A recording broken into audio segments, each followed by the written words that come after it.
नागपूर महानगरपालिकेनं डम्पिंग यार्डमध्ये sanitary landfill बांधण्याचा निर्णय घेतला आहे। प्रक्रिया केल्यानंतरही नष्ट न होणाऱ्या कचऱ्याची विल्हेवाट लावण्यासाठी हे सॅनिटरी लँडफिल तयार केलं जातं। हा कचरा जमिनीखाली टाकला जातो आणि काही काळानंतर भरला जातो।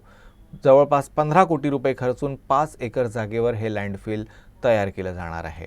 Municipal public waste handling and management act 2016 अंतर्गत सर्व महानगरपालिकांमध्ये सॅनिटरी लँडफिल आवश्यक आहे।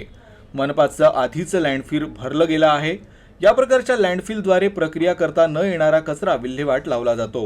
नागपूर महानगरपालिकेनं या लँडफिलसाठी निविदा काढल्या आहेत, जी सुमारे 5 एकरमध्ये 15 कोटी रुपये खर्चून बांधली जाईल।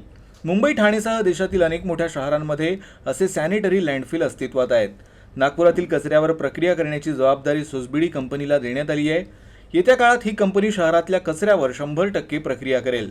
मात्र तरीही 10% कचरा असा असतो ज्यावर प्रक्रिया करता येत नाही, तो लँडफिलमध्ये टाकला जातो। पावसाचं पाणी साचू नये म्हणून लँडफिलमध्ये ड्रेनेज थर देखील बनवले जातात। कचऱ्याच्या संपर्कामुळे दूषित झालेलं पाणी पुन्हा शुद्ध देखील केलं जातं।